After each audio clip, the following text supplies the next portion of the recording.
ناظرین السلام علیکم، آپ کا استقبال ہے ہماری بالکل نئی سیریز شیطان کی اقسام میں۔ اکثر ہم دیکھتے ہیں کہ ہم لوگوں کو کوئی گناہ کرتے دیکھتے ہیں اور وہ فوراً اس کا الزام شیطان پہ ڈال دیتے ہیں، ارے شیطان بھڑکا رہا ہے، یا کسی کو کہہ دیتے ہیں وہ تو بہت بڑا شیطان ہے۔ قرآن میں ہم کو سورہ فاطر آیت 6 میں ملتا ہے کہ اللہ سبحانہ و تعالیٰ ارشاد فرما رہا ہے کہ شیطان تمہارا دشمن ہے اور اس کو دشمن ہی سمجھو، اور اس کی پوری کوشش یہ ہے کہ وہ سب کو جہنم لے جائے۔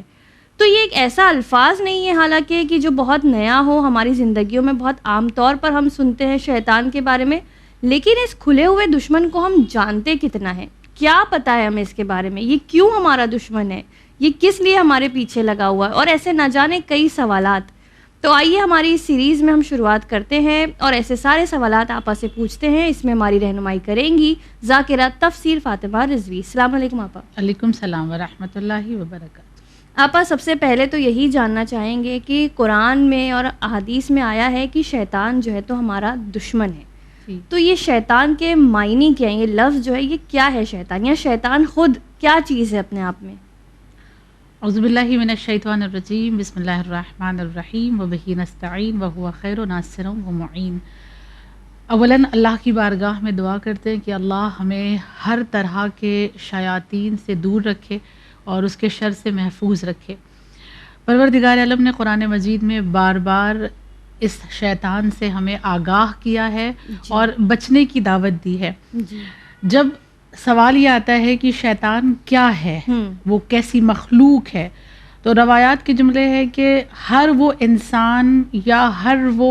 مخلوق خدا جو ہمیں اللہ سے دور کرے، وسوسہ ڈالے توحید کے سلسلے سے، اور ایسا کام کروائے جو ہمیں خدا سے بالکل دور رکھتا ہے، وہ شیطان کہلاتا ہے، چاہے وہ جن ہو چاہے وہ انس ہو۔ یعنی شیطان جنات میں سے بھی ہیں، شیطان انسان میں سے بھی ہیں۔ ان کو شیطان کہا جائے گا، یعنی شیطان ایک جو شکل ہمارے اور آپ کے درمیان بنی ہوئی ہے نا کہ شیطان یعنی بڑے بال والا، آنکھوں سے دو سینگ والا، اور آنکھوں سے اس کے آگ نکل رہی ہے، ناخن بڑے بڑے ہیں، اس شیطان کی بات نہیں ہو رہی۔ انسان جو شیطان، وہ انسان شیطان کہلاتا ہے جو ہمیں اللہ سے دور کرتا ہے۔ قرآن کی آیات اس میں باقاعدہ دلالت کرتی ہیں۔ ایک آیت ہے قرآن کی سورہ انعام آیت نمبر 112، اللہ فرماتا ہے بسم اللہ الرحمن الرحیم، وَكَذَلِكَ جَعَلْنَا لِكُلِّ نَبِيٍّ عَدُوًّا شَيَاطِينَ الْإِنسِ وَالْجِنِّ، کہ ہر نبی کے قریب شیطان نے آنے کی کوشش کی ہے، چاہے وہ جن میں سے ہو چاہے انس میں سے ہو۔ تو قرآن کی یہ آیت ہمیں سمجھا رہی ہے کہ جن میں سے بھی ہوتے ہیں شیطان اور انس میں سے بھی ہوتے ہیں، اور یہ اکیلا نہیں ہوتا، تنہا نہیں ہوتا ہے، بلکہ اس کی پوری ٹیم ہوتی ہے۔ تو ایک اگر ہوگا تو شیطان کہلائے گا، اور پوری ٹیم کے ساتھ جب آئے گا تو شیاطین کہلائے گا۔ یہی وجہ ہے کہ قرآن مجید میں تقریباً 70 مرتبہ لفظ شیطان آیا ہے اور 18 مرتبہ شیاطین کا لفظ استعمال ہوا ہے، اور اللہ نے بار بار اس بارے میں ہمیں اور آپ کو آگاہی دی ہے۔ دوسری ایک آیت سورہ زخرف آیت نمبر 36 میں خداوند کریم ارشاد فرماتا ہے، جو شخص بھی اللہ کے ذکر سے منہ موڑے گا ہم اس کے لیے ایک شیطان مقرر کر دیں گے، اور وہ شیطان ہمیشہ اس کے ہمنشین رہے گا، یعنی اس کے ساتھ رہے گا۔ یہ آیت بھی ہمیں یہ بتا رہی ہے کہ ایک عمومی شیطان ہے، چاہے وہ بہکانے والا انسان ہو چاہے وہ جنات ہو، اللہ کی نافرمانی کرنے کے بعد وہ اللہ اس کو ہمارا دوست بنا دیتا ہے، وہ ہمیشہ ہمارے ساتھ رہتا ہے۔ یہ دو آیتیں وہ ہیں جو ہمیں بتا رہی ہیں کہ شیطان جن بھی ہوتے ہیں، انس بھی ہوتے ہیں، عمومی طور پر بھی ہوتے ہیں، لیکن جب بات اصل شیطان کی ہوتی ہے، کسی واقعے کی بات ہوتی ہے یا شیطان کی ابتدا کی ہوتی ہے کہ ابتدا کہاں سے ہوئی ہے، تب ابلیس کا تذکرہ آتا ہے جو حقیقت میں شیطان کہلاتا ہے، جہاں سے شیطان کی شروعات ہوئی ہے، ابتدا۔ اور اس کے لیے پروردگار نے سورہ اعراف آیت نمبر 27 میں عرض کیا کہ اے اولاد آدم، خبردار شیطان تمہیں بہکا نہ سکے کہ جیسے تمہارے ماں باپ کو بہکایا تھا، یعنی جناب آدم جناب حوا کی بات ہو رہی ہے۔ تو اس وقت جو شیطان آیا تھا وہ ابلیس تھا، اصل میں اس کا نام عزازیل ہے، اچھا، عزازیل سے پھر وہ ابلیس بنا اور پھر اس کے بعد ایک شیطان کا اس کو نام دیا گیا کیونکہ وہ اللہ سے ہمیں اور آپ کو دور کرتا ہے، اس وجہ سے اس کو شیطان کہتے ہیں، وگرنہ اس کا نام شیطان نہیں ہے، اس کا نام عزازیل ہے اور ابلیس بھی وہ کہا جاتا ہے۔ تو یہ قرآن کی آیات ہیں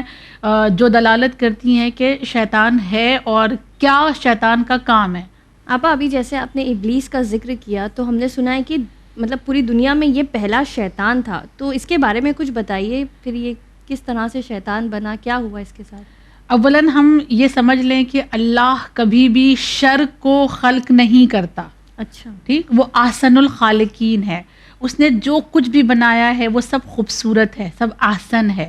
انسان بھی بہت خوبصورت اللہ نے بنائے ہیں، لیکن جب انسان اپنے مقصد حیات سے ہٹ جاتا ہے تو وہ بھی شر بن جاتا ہے۔ شیطان کو بھی اللہ نے شر بنا کر پیدا نہیں کیا تھا، اگر اس کی خلقت کے بارے میں ہم دیکھیں تو یہ کوئی شر نہیں تھا، یہ اللہ کا ایک نیک بندہ تھا، عبادت گزار تھا، جنات میں سے تھا۔ ایک دوسری قوم تھی جنات سے جو پہلے تھی، نسناس جس کو کہتے ہیں، نسناس اور جنات میں جنگ ہوئی تھی اور اس جنگ میں سب کے سب ختم ہو گئے تھے، لیکن یہ جو شیطان تھا، ابلیس جس کو کہتے ہیں، اپنی عبادتوں کی وجہ سے بچ گیا تھا، اور جب یہ بچ گیا اپنی عبادت اور فرما برداری کی وجہ سے تو خدا نے اسے پسند کرتے ہوئے ملائکہ میں شامل کیا اور اس کو ملائکہ کے ساتھ رہنے کی اجازت دے دی۔ یہ ملائکہ کے ساتھ رہنے تو لگا، لیکن جب اللہ نے ایک مرتبہ یہ کہا آج حضرت آدم کا پتلا بنانے کے بعد کہ جب میں اس میں اپنی روح ڈالوں تو تم سب کو سجدہ کرنا ہے، تو سارے لوگوں نے سجدہ کیا، لیکن اس نے اپنی انا کی وجہ سے، اپنے غرور کی وجہ سے کہا کہ میں کوئی سجدہ کرنے والا نہیں ہوں، اس لیے کہ تو نے مجھے خلقتنی من نار، تو نے مجھے آگ سے بنایا، وخلقتہ من طین، اور ان کو جو تو نے مٹی سے بنایا ہے، اور آگ جو ہے وہ مٹی سے افضل ہے، اس لیے میں ان کا سجدہ نہیں کروں گا۔ جب اللہ کی اطاعت سے اس نے انکار کیا تو پھر یہ مردود بنا اور یہ لعنت کا حقدار بنا اور اسے شیطان کہا گیا، وگرنہ یہ پہلے ایسا نہیں تھا۔ اس کی عبادتوں کے بارے میں یہاں تک تاریخ لکھتی ہے، دیکھیں یہاں ہمیں ایک درس بھی ملتا ہے کہ کبھی بھی انسان کو خود کو دوسروں سے بہتر نہیں سمجھنا چاہیے۔ جی، ہمیشہ انسان کا کردار یہ ہو کہ دوسرے اچھے ہیں، میں تو گنہگار ہوں، میرا تو کوئی وجود ہی نہیں ہے، الٹا ہی سمجھتے ہیں لوگ، لیکن ہم سب انسان سے اچھے ہیں، ہاں یہ سب انسان یہی دنیا سمجھتا ہے، مگر یہ صحیح نہیں ہے۔ انسان کو چاہیے کہ وہ دوسروں کو بہتر سمجھ کے اپنے آپ کو کمتر سمجھے۔ شیطان نے کیا کیا تھا، جب اللہ نے اعلان کیا کہ آج میرا ایک ملک اس جنت سے نکال دیا جائے گا تو سارے فرشتے شک میں تھے کہ پتہ نہیں کون نکلے گا، کس کا نام آئے گا۔ ایک ہی ایسا تھا جو بہت اطمینان میں تھا کہ میں تو نہیں نکالا جاؤں گا کیونکہ میں بہت اچھا ہوں، اوور کانفیڈنٹ، اور وہ شیطان تھا۔ اور سارے فرشتے آ کر اس سے کہہ رہے تھے کہ اگر ہمارا نام آیا نکالے جانے والوں میں سے تو اللہ سے ریکویسٹ کرنا اور دعا کرو کہ ہمارا نام نہ آئے، اور اللہ سے ریکویسٹ کر کے ہم کو روک لینا، سب اس سے کہہ رہے تھے، اور یہ بڑا سکون میں بیٹھا ہوا تھا۔ لیکن بالآخر نکلا کون؟ یہی جس کو اپنے اوپر بہت غرور تھا کہ میں سب سے اچھا ہوں، مجھے تو کسی حال میں نکالا نہیں جا سکتا، لیکن اسے ہی نکال دیا گیا اللہ کی نافرمانی کرنے کی وجہ سے، اور اس کی وجہ سے یہ شیطان بنا۔ یہاں یہ جو روایات ہے یہ سورہ بقرہ کی آیت نمبر 34 سے لے کر 39 تک یہ ساری چیزیں، 37 یعنی پورا تک واقعہ اس میں موجود ہے، یہ سب کچھ اللہ نے بیان کیا ہے قرآن مجید میں۔ اور پھر یہاں یہ پتہ چلتا ہے کہ یہ جو کائنات کا پہلا شیطان ہے، اس لیے کہ عالم بشریت میں حضرت آدم تو سب سے پہلے بشر ہیں، تو عالم بشریت کو اگر دیکھا جائے حضرت آدم کے بننے کے بعد اللہ کی اطاعت سے انکار جس نے کیا وہ شیطان، تو پہلا وجود ابلیس کا تھا، یعنی کائنات کا پہلا شیطان ابلیس بنا، عزازیل بنا، جس کو ایک روایت کے مطابق امام رضا علیہ السلام نے حارث نام بھی بتایا ہے، کہا کہ حارث نام تھا، لیکن بہت سارے روایات میں اس کو عزازیل کا نام دیا گیا۔ یہ سب سے پہلا شیطان بنا، کیونکہ اس سے پہلے تو حضرت آدم سے پہلے تو کوئی انسان تھا ہی نہیں نا، تو انسانوں میں پہلا کوئی شیطان نہیں تھا، جنات میں سب سے پہلا یہی شیطان بنا، جس کو یہ کہا جائے کہ کب سے تھا اور یہ کب خلق ہوا اور اللہ نے اس کو کب بنایا، تو اس کا کوئی معین وقت آپ کو تاریخ میں نہیں ملے گا، بس اتنا تاریخ کہتی ہے کہ یہ حضرت آدم سے پہلے تھا، کیونکہ نسناس اور جنات کی قوم پہلے پیدا کی گئی تھی اور ان میں جنگ ہوئی اور یہ ملائکہ میں شامل ہوا اور ملائکہ کے ساتھ ایک مدت تک رہا. اس کے بعد حضرت آدم خلق کیے گئے, پھر سجدے کا حکم آیا اور اس نے انکار کیا. یہ ساری داستان ہم کو بتاتی ہے کہ حضرت آدم سے پہلے سے یہ موجود تھا اور کافی عبادتیں اور عبادت گزار تھا, بعد میں شیطان بن گیا. آپا ایسا نہیں لگتا کہ وہ جو نسناس اور جنات میں جو جنگ ہوئی تھی وہ بھی کسی شیطان نے ہی کروائی ہوگی؟ ان کا بھی کوئی شیطان رہا ہوگا ان کے درمیان کہ وہ کیسے آپس میں جنگ کر رہے؟ ورنہ یہ دیکھیں جو پوری کائنات جب بنی ہے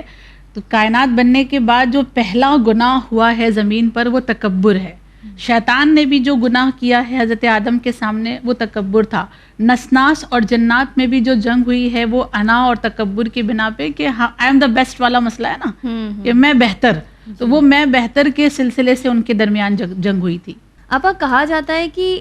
پہلے زمانے میں شیطان لوگوں کو دکھائی دیتا تھا. ہم نے تاریخ میں 12 ایسے واقعات سنے ہیں کہ کوئی عابد ہے, اس کے پاس ایک شیطان آ گیا, یا امام کے پاس شیطان کسی روپ میں آ گیا. لیکن پھر ایک وقت کے بعد شیطان دکھائی دینا بند ہو گیا. اب آج جیسے اگر دل میں کوئی وسوسہ ہوتا بھی ہے تو کوئی دکھ نہیں رہا ہے وسوسہ کرتے ہوئے, بس دل میں وہ خیالات آتے ہیں. تو کب رکا یہ سلسلہ؟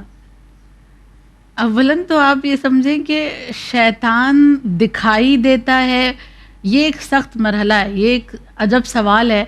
کہ شیطان کسی روپ میں آ جائے. شیطان کو اللہ نے انسان کے شکل اختیار کرنے کا حق نہیں دیا ہے. اچھا, شیطان کسی بھی انسان کی شکل اختیار نہیں کر سکتا. پہلی بات تو یہی کہی گئی ہے. اگر اس کو کسی شکل میں آنا ہی ہے تو وہ کسی جانور کی شکل اختیار کر سکتا ہے روایات کے مطابق, یا پھر اگر وہ انسانی شکل بھی اختیار کرنا چاہے اللہ کے کسی بھی ولی, کسی بھی وصی اور کسی بھی مومن کی شکل اختیار نہیں کر سکتا. اچھا. وہ کسی بد کردار, بے ایمان, جن کا کوئی ایمان نہیں, مشرک انسان, اس کی شکل اختیار کر سکتا ہے. دیکھیں قرآن نے اس کا بڑا صریحی جواب دیا, اور سورہ اعراف آیت نمبر 27 میں اللہ کہتا ہے انہ یراکم ہوا وقبیلہ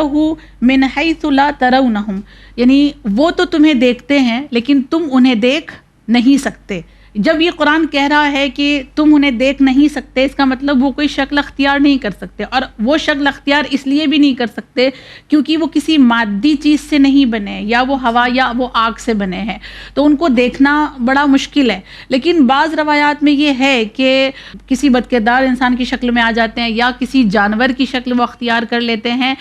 مگر وہ کسی بھی ولی خدا کی شکل اختیار نہیں کر سکتے. ہاں یہ کہا گیا ہے کہ بعض اوقات جو نبی کے دشمن ہوتے ہیں, تو نبی کے دشمن جب جنگ میں نبی کے سامنے آتے ہیں تو کچھ روایات میں یہ ملا ہے کہ وہ نبی کے دشمن کی شکل اختیار کر کے ان کے سامنے آتے ہیں. مثلاً 4 نام ایسے آئے ہیں تاریخ میں کہ جن کو یہ کہا گیا کہ وہ ان کی شکل میں تھے لیکن وہ شیطان تھا. وہ 4 نام جس کا تذکرہ تاریخ میں کیا گیا ہے, وہ سب سے پہلا نام ہے سراقہ, جس نے جنگ بدر میں نبی کا مقابلہ کیا تھا. کہتے ہیں کہ وہ سراقہ کی شکل میں اصل میں شیطان آیا تھا. دوسرا نام جو آتا ہے وہ کوئی فائٹر تھا, ہاں نبی کے خلاف, جو اپوزٹ پارٹی میں تھا وہ نبی کے خلاف جنگ کر رہا تھا. دوسرا نام آتا ہے منبع بن حجاج کا, جو رسول کی دعوت جب نبی دے رہے تھے, لوگوں کو اپنی جانب بلا رہے تھے, تو لوگوں کو وہاں سے ہٹا رہا تھا اور وہ لوگوں کو کہہ رہا تھا کہ یہ تو جادوگر ہیں, یہ تو بس ایسے ہی بولتے ہیں, یہ اپنی مرضی سے بولتے ہیں, یہ کوئی اللہ کے ولی نہیں ہے. تو یہ بھی جو تھا وہ شیطان تھا, اس کی شکل میں آیا تھا. تیسرا کہتے ہیں کہ ایک بوڑھا تھا, ایک ایسا انسان جو اہل نجد میں تھا, اور دار الندوہ میں جب نبی کریم صلی اللہ علیہ وآلہ وسلم کے قتل کا منصوبہ بنایا جا رہا تھا, تو اس نے جو منصوبہ بنایا تھا, اس نے جو اپنا مشورہ دیا تھا کہ رات کی تاریکی میں تلوار کی چھاؤں ہوگی اور ایسا ویسا, یہ جو کچھ بھی دے رہا تھا وہ انسان, وہ دکھنے میں تو انسان تھا لیکن اصل میں وہ شیطان تھا. یہ تیسری چیز. اور چوتھا آخر میں مغیرہ بن شیبہ جس کا نام آتا ہے, اس نے بھی اس کے لیے بھی کہا جاتا ہے کہ یہ انسانی شکل میں نظر تو آ رہا تھا لیکن یہ انسان نہیں تھا بلکہ شیطان تھا. یہ بھی نبی کے مقابل میں کھڑا تھا. تو جو بھی اولیاء خدا کے مقابل میں جب کوئی مشرک آ جاتا ہے اللہ کے رسول کے مقابل میں, تو بعض اوقات اس کی شکل میں شیطان آ سکتا ہے, لیکن کوئی بھی مومن با ایمان شیعہ یا اللہ کا ولی, اللہ کا وصی, اس کی شکل اختیار کرنے کا کوئی بھی اس کو حق نہیں دیا گیا ہے، وہ کر ہی نہیں سکتا ہے۔ اور اس کے ثبوت کے لیے ایک روایت نبی کریم کی ہے، فرماتے ہیں کہ اگر کوئی مجھے عالم خواب میں دیکھے اور میں اس سے ملاقات کروں تو وہ یہ سمجھ لے کہ اس نے مجھے ہی دیکھا ہے، وہ یہ نہ سمجھے کہ شیطانی وسوسہ تھا، شیطان نے آ کے بہکا دیا ہوگا اور پتہ نہیں شیطان کو ہی دیکھ لیا ہوگا، وہ اس کی شکل نبی کی شکل میں شیطان۔ پر ہم تو نبی کو پہچانتے نہیں ہیں نا شکل سے، ہم کیسے کہہ سکتے ہیں کہ یہ نبی ہیں؟ ہم نبی کو نہیں پہچانتے، یہ صحیح ہے، لیکن ان کا جو نور ہے، ان کے نور کی وجہ سے کہیں نہ کہیں ہمیں احساس ہوتا ہے کہ یہ اولیاء خدا ہوں گے۔ مثلاً آپ جب کسی عالم دین کو دیکھیں، بعض اوقات کچھ علماء ہمارے ایسے ہوتے ہیں کہ جن کو دیکھتے ہی ساتھ رب کی یاد آ جاتی ہے، ان کے چہرے سے ایک نور ٹپک رہا ہوتا ہے، جس کو کہتے ہیں کہ ایک نورانی چہرہ ہوتا ہے، ان کے نور کو دیکھتے ہی لگتا ہے کہ نہیں، یہ کوئی اللہ کے بہت قریب انسان ہے۔ تو جب علماء کا یہ عالم ہے کہ جو اللہ سے تھوڑے سے قریب ہو جاتے ہیں تو ان کا چہرہ اتنا نورانی ہوتا ہے، نبی جو اللہ کے محبوب ہیں ان کے نور کا کیا عالم ہوگا، ہم اس بات کا احساس نہیں کر سکتے۔ اور ان کا نور ایسا تھا کہ خود جب جناب خدیجۃ الکبریٰ نے سفر پہ بھیجا تھا نا اپنے ایک ساتھی کو کہ ان کے ساتھ سفر پہ جاؤ، اور جب پہلی تجارت کا واقعہ ہوا تھا، پہلے تجارت میں نبی گئے تھے تو اس نے آ کر جب ساری چیزیں بتائی تھی تو اس میں ایک واقعہ یہ بھی تو بتایا تھا کہ جب نبی چادر کے نیچے سو جاتے تھے تو بہت سارے لوگ ہوتے تھے چادر کے نیچے ہی سو رہے ہوتے تھے، کسی کو نہیں پتا ہوتا تھا کہ کس چادر کے نیچے کون ہے، لیکن نبی کی چادر کے نیچے سب کو پتا چل جاتا تھا کہ اس چادر کے نیچے نبی ہیں۔ اور وہ اس لیے پتا چلتا تھا کیونکہ جس چادر کے نیچے نبی ہوتے تھے اس چادر کے اندر سے نور چھن چھن کر نکل رہا ہوتا تھا اور وہ آسمان سے باتیں کر رہا ہوتا تھا۔ تو ان کے نور کی وجہ سے انسان یہ سمجھ سکتا ہے کہ ہم جن کو دیکھ رہے ہیں وہ اللہ کے کوئی ولی ہیں، کوئی وصی ہیں۔ بریکٹ میں آپ کو یہ بتائیں کہ منع کیا گیا ہے انسان کو اس طرح کا دعویٰ کرنا کہ مجھ سے تو امام ملاقات کرتے ہیں اور بس وہ عالم خواب میں امام زمان آتے ہیں اور نبی آتے ہیں اور مجھ سے باتیں کرتے ہیں اور مسائل کا حل بتاتے ہیں۔ یہ سختی سے منع کیا ہمارے علماء نے، یہ شریعت کے بھی خلاف ہے، اخلاق کے بھی خلاف ہے، اور یہ دعویٰ کرنا اکثر جو ہے نا انسان کو گمراہی کی جانب لے جاتا ہے، کیونکہ اس طرح کا دعویٰ کرنے کے بعد انسان خود کو ولی خدا سمجھنے لگتا ہے، لہٰذا منع کیا گیا ہے۔ مگر اس طرح سے انسان پہچان سکتا ہے کہ اللہ نے کہا کہ شیطان جو اللہ سے دور کرے وہ شیطان ہے، وہ چاہے جن ہو چاہے وہ انس ہو، ٹھیک ہے؟ تو یہ انسانی شیطان، لیکن اصل جو ابلیس ہے وہ کسی کی شکل اختیار کر کے نہیں آ سکتا، لیکن انسانی شیطان تو ہمارے اطراف ہمیشہ رہتے ہیں نا، ہر وقت رہتے ہیں، جو ہمیں گناہوں کی جانب لے جاتے ہیں، وہ بھی شیطان ہی ہیں، ان کو انسانی شیطان کہا جائے گا۔ ابلیس کے خاندان کا وہ نہیں ہوگا لیکن انسانی شیطان ہوگا۔ مثلاً ایک بہت پرانا واقعہ ہے، ہمارے نانا سنایا کرتے تھے، کہتے تھے کہ ایک گاؤں میں ایک عالم دین گئے اور جانے کے بعد انہوں نے مجلس پڑھی اور کہا کہ ہر گھر میں ایک شیطان ہوتا ہے جو انسان کو نیکیوں سے روکتا ہے۔ تو سب نے کہا نہیں، ایسا تو کچھ بھی نہیں ہے، اور ایک انسان نے تو کہا بالکل بھی، ہمارے گھر میں تو سب کے سب نیکی کرنے والے ہیں۔ تو کہا اچھا ٹھیک ہے، میں سب کو حکم دیتا ہوں کہ جاؤ اپنے گھر سے ایک ایک بورا اناج لے کر آؤ تاکہ غریبوں میں ہم تقسیم کریں۔ تو وہ گیا اپنے گھر پہ اور جانے کے بعد اپنی بیوی سے کہنے لگا کہ نیکی کرنی ہے اور وہ ایک بورا مجھے اناج چاہیے، مجھے انفاق کرنا ہے۔ اس نے بہت جھگڑا کیا اپنے شوہر سے اور لے جانے نہیں دیا، بالآخر اس نے نہیں لے جانے دیا وہ انفاق کرنے کے لیے اناج کا بورا۔ اور جب وہ خالی ہاتھ گیا اور مولانا نے پوچھا کہ کیا ہوا، آپ نہیں لے کر آئے گیہوں کی بوری، آپ تو اتنا زیادہ دعویٰ کر رہے تھے کہ آپ کا گھر تو بڑا اچھا ہے، شیطان کوئی نہیں ہے، تو آپ نے شیطان کو دیکھا اپنے گھر میں؟ تو وہ مسکرا کے کہتے ہیں شیطان تو نہیں تھا، شیطان کی نانی سے ملاقات کر کے آیا ہو۔ تو اس طرح انسانی شیطان ہر گھر میں، ہر انسان کے اطراف میں موجود ہے۔ ہم نے سنا شیطان کھلا ہوا دشمن ہے، جیسے قرآن بھی اعلان کر رہا ہے، تو وہ کون سے اوقات ہوتے ہیں کہ جب شیطان انسان کے بہت قریب آ جاتا ہے، یا وہ کون سے وقت ہوتے ہیں جب وہ شیطان انسان سے دور ہو جاتا ہے، اور کیسے ہم پہچانے کہ یہ چیز سے ہمیں پرہیز کرنا ہے؟ یہ ایک بہت بڑا پیغام ہے جو چینل ون کی جانب سے میں تمام مومنین کی خدمت میں عرض کرنا چاہوں گی کہ ہمارے اور آپ کے علماء نے جن چیزوں کو مکروہ قرار دیا ہے اس کو ہم بہت لائٹ لیتے ہیں، اور مکروہ چیزوں کو ہم یہ سمجھتے ہیں کہ بس مکروہ ہی تو ہے، اس کو ہم نے کوئی اہمیت نہیں دی ہوئی ہے۔ لیکن بعض مکروہ اس لیے مکروہ ہیں کیونکہ مکروہ وہ عمل کرنے کے وقت جو ہے نا وہ شیطان ہمارے بہت قریب ہوتا ہے، کچھ شرعی احکام جو مکروہ قرار دیے گئے ہیں وہ اس لیے کیونکہ اس کو انجام دیتے وقت شیطان ہمارے بہت قریب ہوتا ہے، جس میں سے میں چند کا آپ کی خدمت میں ذکر کروں کہ سب سے پہلے حالت نجاست میں خضاب لگانا یا مہندی لگانا۔ اکثر خواتین کا سوال آتا ہے کیا کریں، مہندی لگا سکتے ہیں؟ بابا مکروہ ہے، حرام نہیں ہے، آپ لگا سکتی ہیں، لیکن روایات یہ کہتی ہے کہ اگر آپ نے حالت نجاست میں مہندی یا خضاب لگایا ہے، شیطان آپ کے قریب آئے گا، وہ کہیں نہ کہیں بہکا کر آپ کو کوئی نہ کوئی گناہ آپ سے کروا دے گا۔ اس کے بعد دوسرا کام یہ کہا کہ ٹھہرے ہوئے پانی میں کوئی انسان اگر پیشاب کرتا ہے، مکروہ قرار دیا گیا ہے، لیکن جب یہ کام کوئی انسان کرتا ہے تو شیطان اس کے بہت قریب آ جاتا ہے۔ تیسرا کہا اپنے گھر میں بالکل تنہا رہنا، بالکل اکیلا۔ تنہا رہنے کے لیے بہت سختی سے منع کیا گیا ہے، بالخصوص رات کے وقت انسان کو تنہا اپنے گھر میں نہیں ہونا چاہیے۔ جب انسان تنہا ہوتا ہے تو اس کے پاس شیطان ضرور آتا ہے۔ چوتھا کام جو مکروہ ہے لیکن شیطان قریب آتا ہے، اس سے تنہا سفر کرنا۔ کبھی تنہا سفر نہ کرے، جب انسان تنہا سفر کرتا ہے تب بھی اس کے پاس شیطان۔ تنہا سفر تو آپا ویسے دوسرے تو ہوتے ہی ہیں نا، مسافر جو ساتھ میں سفر کر رہے ہوتے ہیں۔ آپ کا کوئی دوست، آپ کا کوئی ساتھی ایسا نہیں ہے نا کہ جب آپ سفر میں کسی طرح کا کوئی آپ کا قدم بہکے تو سولو ٹریولرز بہت چل رہے ہیں آپا، سولو ٹریولنگ کرتے ہیں، وہ ہم اکیلے پوری دنیا گھوم سکتے ہیں نا، تو وہ اسی وجہ سے پھر بہکتے بھی ہیں نا۔ آپ سولو ٹریولر کو دیکھیں گی اگر تو وہ گناہوں کے بہت قریب بھی ہوں گے، مکروہ قرار دیا گیا ہے۔ اور اس کے ذریعے سے کہا گیا کہ جب انسان اکیلے سفر کرتا ہے تو اس کے قریب شیطان آ جاتا ہے۔ اور اس کے بعد ایک مکروہ کام کہا گیا کہ اپنے گھر میں کوڑا جمع کر کے رکھنا۔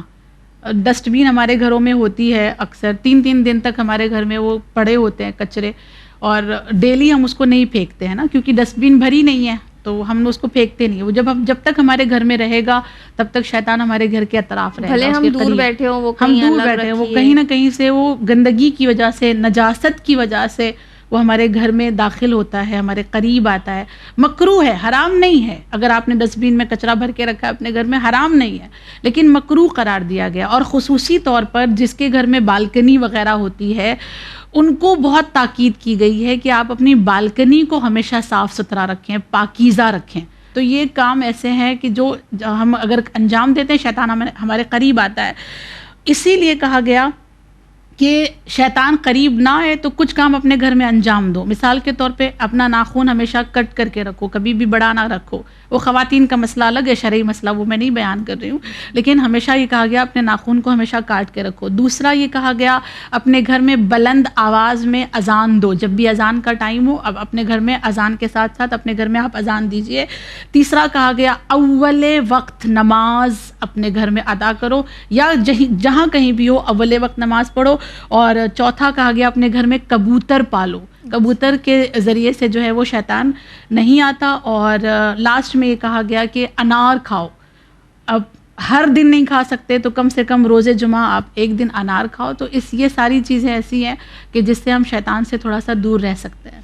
آپا بہت بہت شکریہ، جزاک اللہ۔ بہت سے ایسے سوالات تھے شیطان کو لے کے جو دماغ میں اکثر چلتے رہتے تھے، تو اس میں سے کئی ڈاؤٹس تو کلیئر ہوئے ہیں، لیکن اب بھی ہمارے سوال باقی ہیں۔ انشاءاللہ اگلے ایپیسوڈ میں کوشش کریں گے کہ وہ سوالات کو بھی ہم نپٹا سکیں۔ آپ کا بہت بہت شکریہ۔ ناظرین، جیسا کہ ہم نے دیکھا کہ شیطان کے بارے میں جو اب تک ہم بالکل نالج نہیں رکھتے تھے یا